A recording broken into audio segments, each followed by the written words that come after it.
Les Bérésvrains insatisfaits de la consultation publique pour la bibliothèque et une nouvelle image pour le centre-ville de Jonquière. Bonsoir mesdames et messieurs et bienvenue à ce web journal du mercredi 24 février. Les Bérésvrains ont exprimé hier leur point de vue à l'égard du projet de rénovation de leur bibliothèque de l'ordre de 2 millions de dollars. Une trentaine de personnes s'étaient déplacées pour la consultation publique. Marc-Claude Pronovo.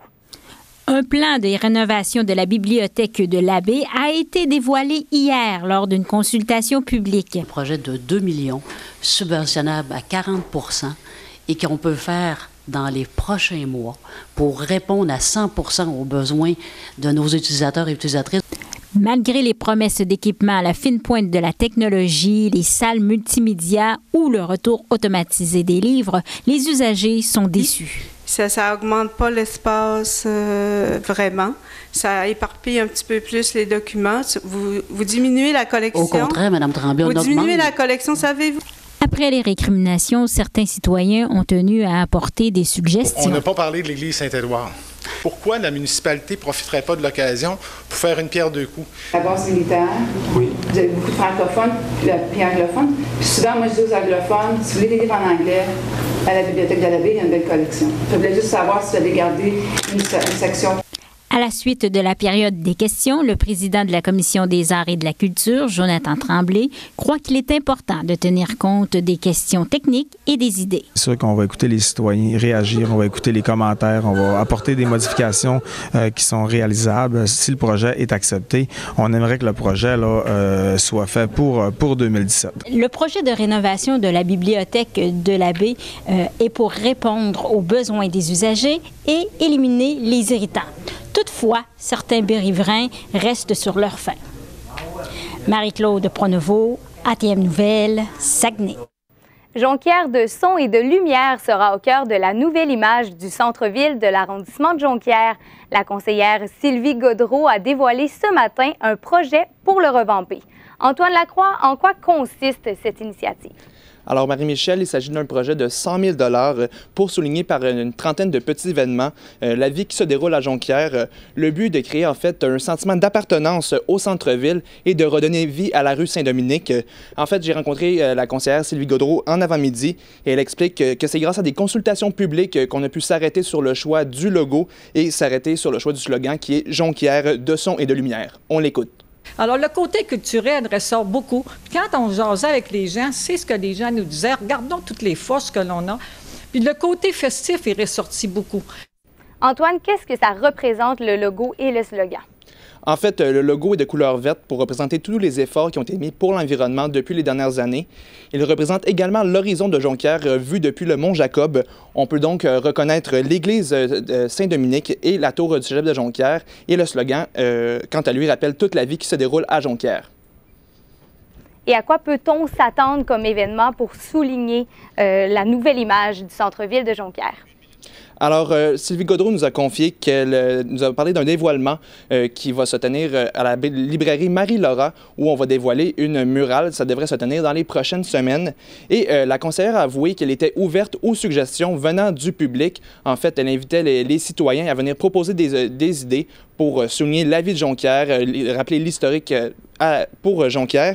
Et pour finir, elle m'a parlé d'un invité spécial qui a marqué Jonquière grâce à une chanson et qui pourrait très bien se déplacer à Jonquière. On l'écoute. Est-ce qu'il y a des chances que Plume la Traverse vienne faire son tour à Jonquière? Des bonnes chances. Il y a des bonnes chances? Il y a des bonnes chances. Ah oui, lui, ça a été mémorable. Puis écoute, c'est pas toutes les villes non plus qui ont une chanson Jonquière.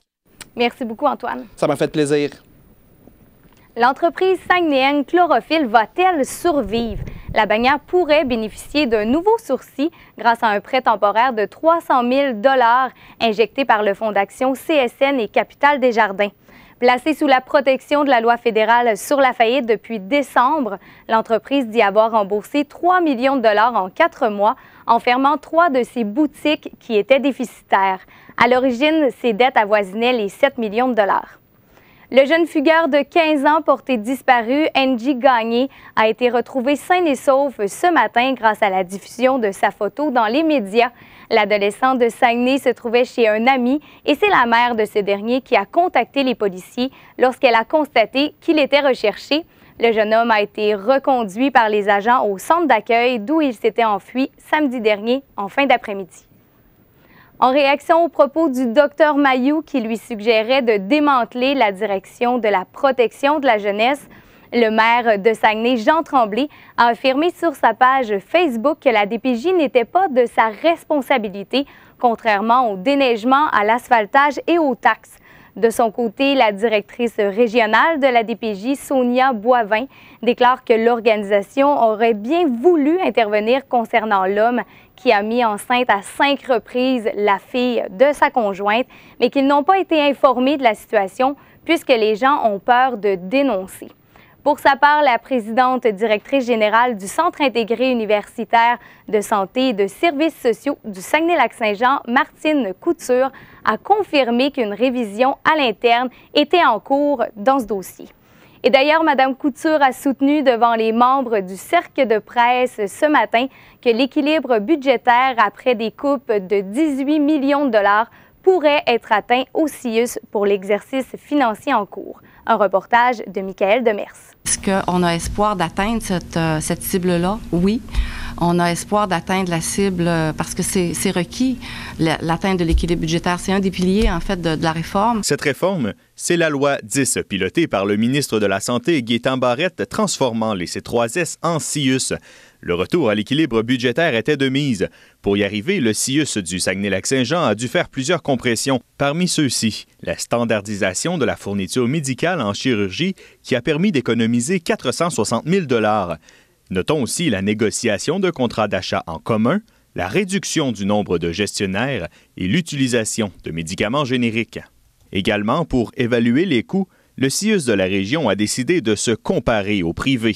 Signifie le coût d'une chirurgie à l'intérieur de nos établissements. Nous sommes en mesure, dans notre région, d'évaluer ce coût-là. Et ce qui est annoncé, c'est une formule pour comparer, en fait, les meilleures pratiques au niveau des coûts dans le système privé pour évaluer aussi de quelle façon, dans le secteur public, nous fonctionnons en termes de coûts.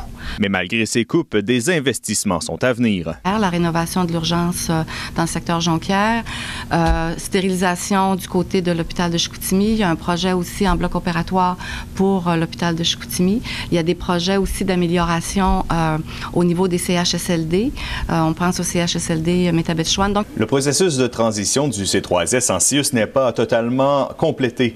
Mme Couture affirme que l'organisation est terminée. Il reste cependant à ce que les services qui étaient existants soient intégrés dans la nouvelle organisation. Michael Demers, ATM Nouvelles, Saguenay.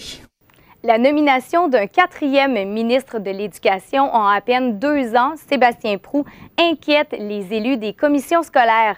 L'enseignant en actualité au Cégep de Jonquière, Éric Arsenault, s'est entretenu avec ma collègue Sophie Rouillard plus tôt ce matin. Alors bonjour, M. Arsenault. Bonjour. Alors, quel problème ça peut causer de changer de ministre de l'Éducation aussi soudainement? En fait, il y a 2 problèmes que j'y vois. Dans un premier temps, c'est au niveau de la stabilité puis de la vision à long terme du ministère. Il faut savoir qu'au ministère de l'Éducation, on a eu au cours des 5 dernières années 5 titulaires du ministère de l'Éducation. Et pourtant, l'éducation, c'est une des missions prioritaires de l'État québécois. Avec la santé, c'est les 2 gros ministères. Or, il n'y a pas eu, j'allais dire, de cohérence au niveau de la vision du fait qu'on a changé de titulaire régulièrement. Si je me souviens bien, au cours des 12 dernières années, c'est 15 ministres de l'Éducation qui sont passés à ce ministère-là. Alors, un ministre qui veut implanter des changements, qui veut proposer des réformes, un ministre qui veut apporter des changements à long terme doit nécessairement pouvoir être là pendant un certain nombre d'années. Or, en changeant de ministère à tout moment, c'est sûr que c'est pas mal plus difficile pour un gouvernement et j'allais dire pour un ministre aussi d'imposer sa marque, d'imposer ses vues. Et je pense que le changement de garde, encore une fois, et là, j'avoue qu'on va difficilement trouver pire que ça. Évidemment, c'est des raisons de maladie qui font que M. Moreau doit quitter ses fonctions, mais il n'aura été en fonction que 2 semaines ou 3 semaines. Et là, déjà, ils font changer les choses. Alors, ça risque de changer des choses. Deuxième dossier que je vois, c'est que désormais, le ministère, même si officiellement, il ne l'est pas scindé, mais se trouve à être partagé entre 2 titulaires. M. Proulx qui va s'occuper de l'enseignement primaire et secondaire et Mme David qui va s'occuper du collégial et de l'universitaire. il m'a toujours semblé, moi, qu'il devait y avoir une cohérence et une cohésion entre les deux et que le même ministre devait pouvoir s'occuper des deux. Qu'il y ait deux titulaires, comme c'est déjà arrivé dans le passé, à mon avis, c'est peut-être source de problèmes dans le futur. Est-ce qu'on pourrait jusqu'à dire que le gouvernement pourrait manquer de crédibilité aux yeux de la population? Mais je pense qu'en tout cas, au niveau des intervenants scolaires, ça fait, au cours des dernières années, de bien mauvais messages qu'on envoie. Parce que le milieu de l'éducation regarde ça. Tu changes de ministre à tout moment. Tu n'as jamais le même interlocuteur. Puis ça, c'est sans compter les changements de gouvernement qui arrivent à un moment ou à un autre. Alors oui, quelque part, ça envoie le message qu'il y a peut-être moins de cohérence, qu'il n'y a pas de vision à long terme par rapport à l'éducation. Et ça, nécessairement, pour les intervenants du milieu de l'éducation, ça peut être, j'allais dire, inquiétant ou troublant, oui. Là, en ce moment, les élus des commissions scolaires sont inquiets par la venue de Sébastien Proulx, étant donné qu'il est pour l'abolition des commissions scolaires.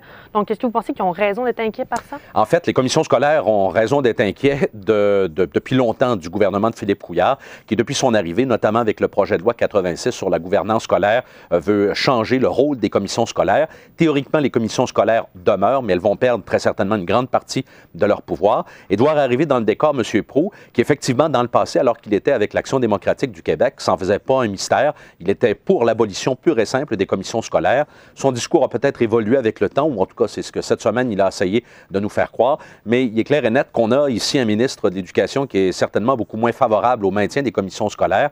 Alors, probablement que, et là, reste à voir ce projet de loi 86, comment il risque d'évoluer. Il y a des choses qui vont probablement changer. Il y a des amendements qui vont être faits.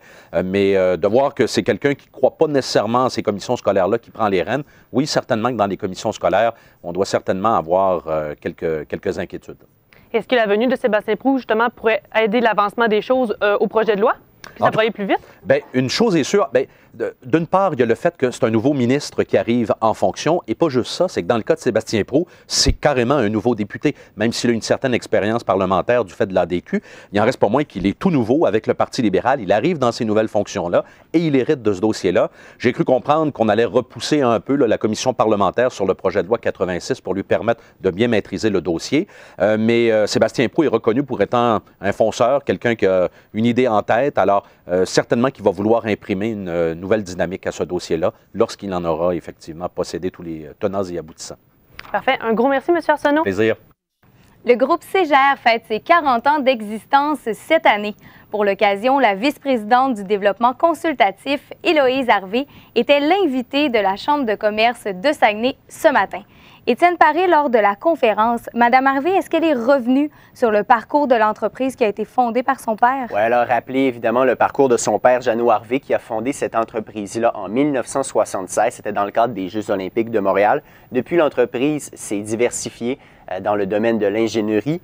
Et depuis, elle emploie 800 personnes. Elle a un chiffre d'affaires de 200 millions. Elle est quand même aussi revenue sur les difficultés qu'a eu évidemment l'entreprise dans les dernières années, notamment avec ses partenaires. Aussi avec l'exportation, c'est une entreprise qui exporte beaucoup. Et puis, je vous invite à écouter l'anecdote qui suit. C'est par rapport à l'exportation de biens en Afrique du Sud. C'est très cocasse. Il l'attache sur le deck et ça arrive en Afrique rouillé, bord en bord, au complet. Et là, l'électrique là-dedans, les connecteurs, et qu'il y avait de la roue. Là, Étienne, on sait que l'industrie de l'aluminium tourne présentement au ralenti. Est-ce qu'il y en a été question aujourd'hui? Oui, évidemment. On sait que depuis 2012, le prix des ressources minières a dramatiquement chuté dans les dernières années, donc ça fait très mal au groupe Ségère.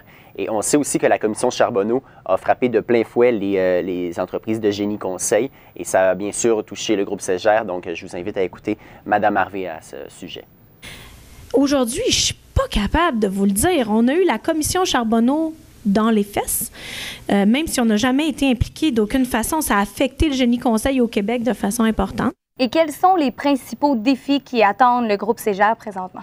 Mme Harvey a cité deux défis. D'abord, la synergie et la diversification. La synergie, parce que le groupe Ciner est composé de 4 entreprises distinctes qui travaillent en silo et qui ont chacun leur actionnaire et chacun leurs priorités, leurs intérêts. Alors, elle espère que ces 4 entreprises-là travaillent à l'avenir mieux ensemble. Et également la diversification, parce qu'évidemment, c'est une compagnie de la région et qui est très dépendante d'Alcan. Alors, elle espère devenir moins dépendante dans les prochaines années de Rio Tinto Alcan.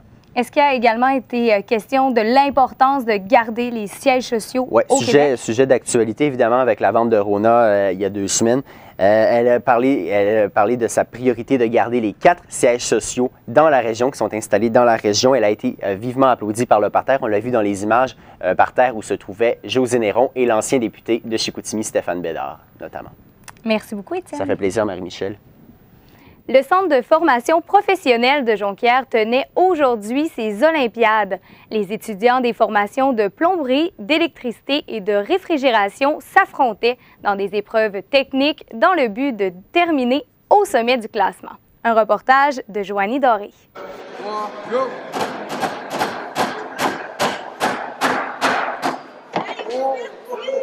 C'était journée porte ouverte aujourd'hui au CFP de Jonquière. Environ une vingtaine d'étudiants ont également participé aux Olympiades organisées par l'établissement.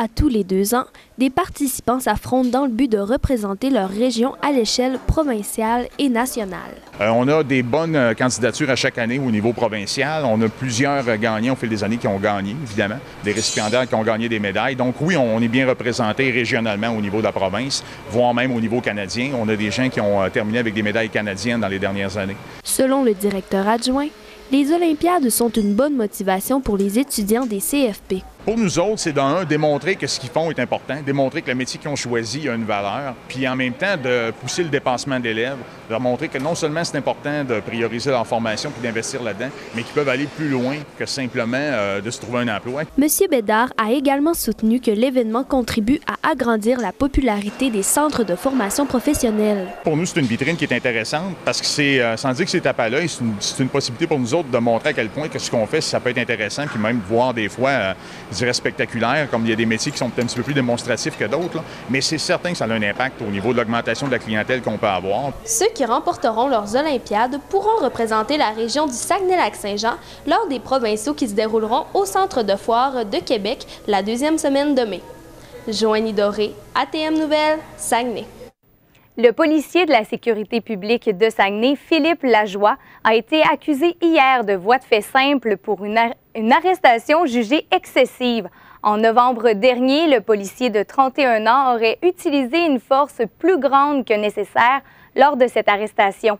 Le policier suspendu avec solde depuis janvier comparaîtra le 29 mars prochain au palais de justice de Chicoutimi, la sécurité publique qui ne souhaite faire aucun commentaire dans cette affaire. La Cour d'appel du Québec a rejeté la requête de l'ex-lieutenant-gouverneur Lise Thibault qui devra purger 18 mois de prison ferme. La dame de 76 ans qui a été condamnée pour fraude et abus de confiance à l'endroit des 2 gouvernements réclamait plutôt une peine à purger dans la collectivité. Lise Thibault dispose maintenant de 24 heures pour se rendre aux autorités et être incarcérée au centre de détention de Québec. Pour toute la durée de la semaine de relâche du samedi 27 février au dimanche 6 mars, le tarif de la Société de transport de Saguenay sera de 1 $ en tout temps plutôt que de 3,30 $. L'horaire pour se rendre au Montfortin, au Mont-Bellu ainsi qu'au milieu de la colline sera également prolongé. Une promotion spéciale de la STS pour permettre aux usagers de profiter des activités offertes par la Ville durant le congé. Pour la 16e saison du programme de formation populaire en santé, la pédiatre Joanne Harvey et son équipe ont innové avec un sujet inédit. Sous le thème de la naissance à l'âge adulte, tout savoir sur la pédiatrie, le programme de formation vise à informer la population saguenayenne sur les troubles médicaux qui peuvent survenir lors de cette première période de la vie. Louis-Philippe Sanson, pourquoi a-t-on choisi ce thème? Eh bien, Marie-Michel, c'est un thème qui n'avait jamais été choisi jusqu'à maintenant par l'équipe de la formation en santé. Et c'est aussi un thème qui est venu naturellement, comme l'a expliqué la docteure Joanne Harvey ce matin à l'UQAC. Le sujet de la pédiatrie n'avait pas été spécifiquement touché. Donc, l'idée est venue à la fois des gens à la programmation, mais aussi du département de pédiatrie qui avait vraiment un intérêt à diffuser à la population les connaissances en pédiatrie. Et la pédiatrie est également le troisième thème qui a été proposé par l'équipe de Saguenay, mais le premier élaboré à 100% à Saguenay.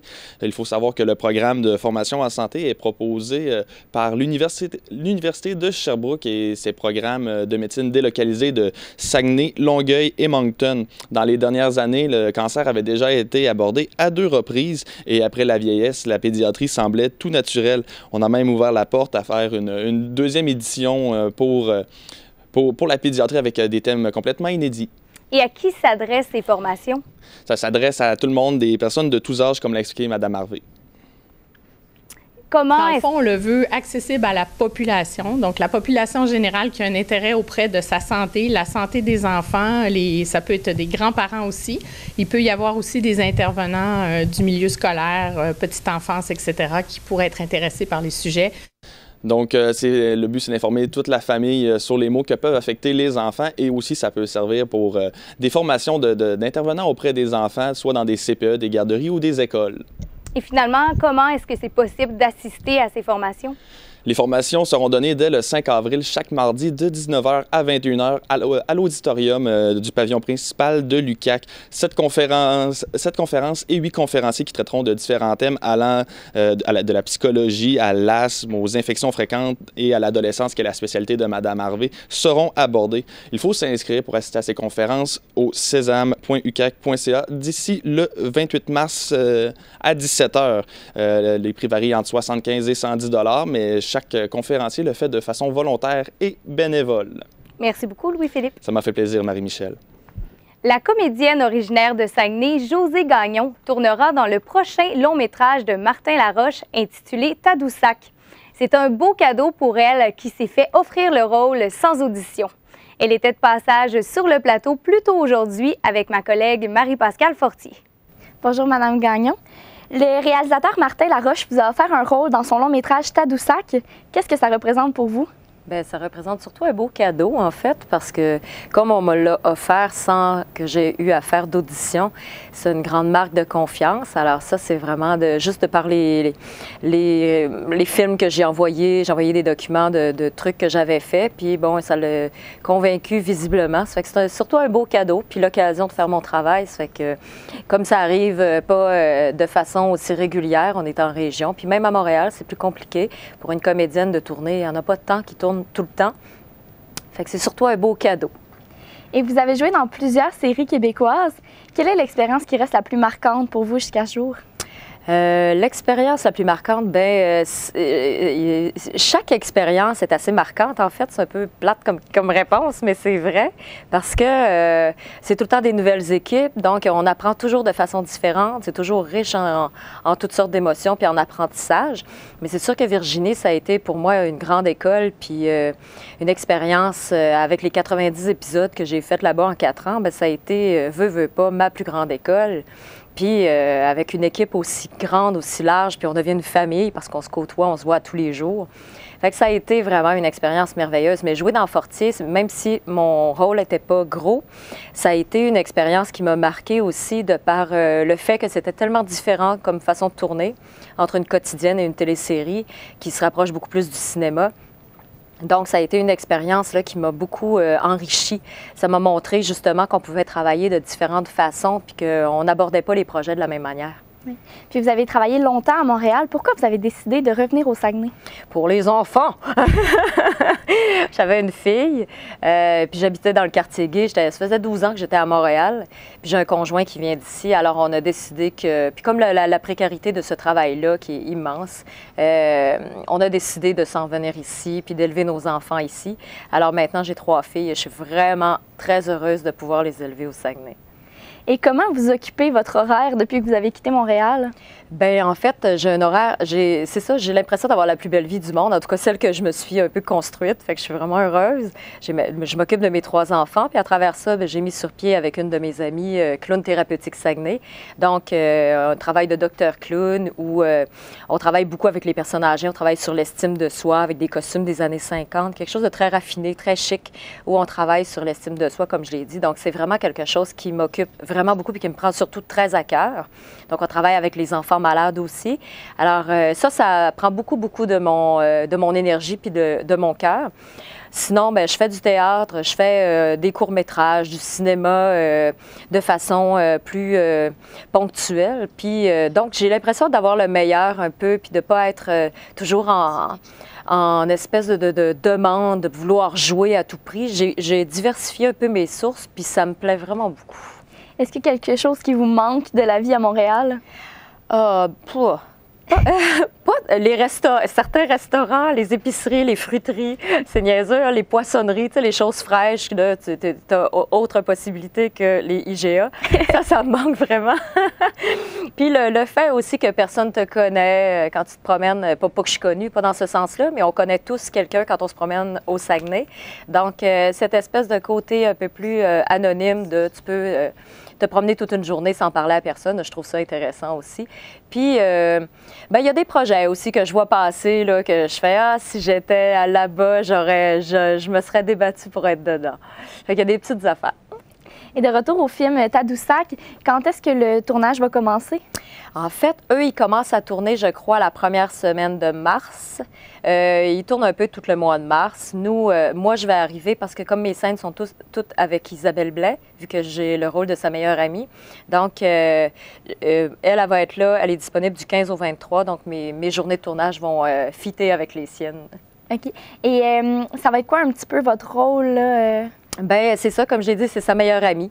C'est un film où les personnages vont être assez intéressants à suivre. C'est pas une histoire qui est pathétique ou larmoyante, mais c'est une histoire qui est dramatique, où il y a un certain suspense à essayer de découvrir c'est quoi l'histoire de ces deux femmes-là, finalement, qui vont se croiser. C'est une jeune fille qui repart un peu à la recherche de ses racines. Et puis, la mère, qui est Isabelle Blais, ça va énormément brasser sa vie en général. Puis moi, je suis un peu là pour la ramasser, finalement. Fait que j'ai bien hâte de faire ça. Merci beaucoup, Mme Gagnon. Merci. Et sur la scène sportive, la première tranche de la Coupe du Québec de kite sur neige se déroulera cette fin de semaine au village sur glace de la BDA. La compétition organisée par Zone Turbulence est attendue chaque année par les adeptes de paraski. Malgré l'absence de vent, mon collègue Xavier Demers s'est rendu sur les lieux pour parler avec les organisateurs. La compétition de kite sur neige est séparée en deux volets. Plusieurs courses sur des circuits balisés, puis une épreuve de style libre où les adeptes seront jugés sur leur saut. Des activités sont organisées tout au long de la fin de semaine autour de la compétition.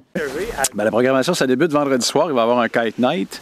Les adeptes venir faire du kite de nuit. Ensuite, samedi et dimanche, à partir de 8 h, on accueille les coureurs, inscription, début des courses. Souper animation samedi soir et dimanche, même chose, des courses toute la journée, remise des médailles. La Coupe du monde a déjà eu lieu au Québec. Hugues Bouchard désire que l'expérience se répète. L'an prochain, on essaie d'aller chercher également la Coupe du monde, encore une fois, la WISA.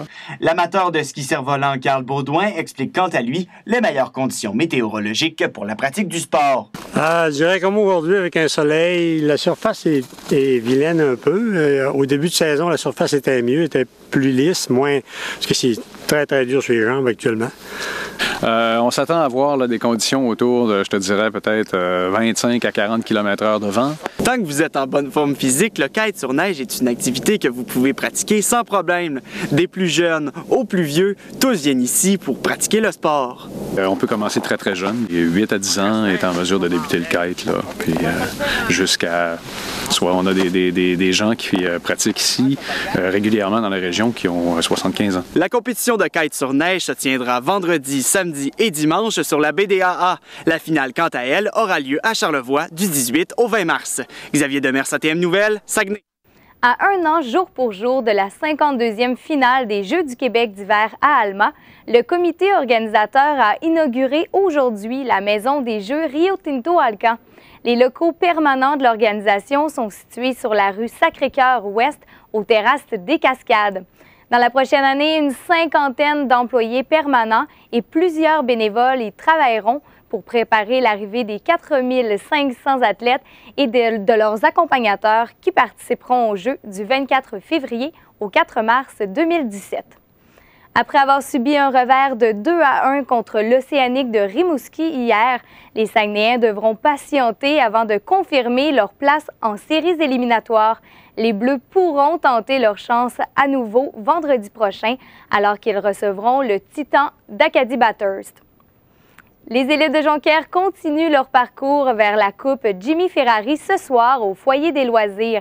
Après avoir enlevé le premier match au Forestier d'Amoste par la marque de 4-2, les élites auront la chance de doubler leur avance dans cette série 3-5. Le troisième match se tiendra à Amoste vendredi soir. Et à la météo, Alexandra, la neige qui se mettra de la partie ce soir. Effectivement, Marie-Michel, la neige sera de la partie au Saguenay à partir de ce soir avec des températures de -5. Le tout continuera cette nuit avec des degrés de -4.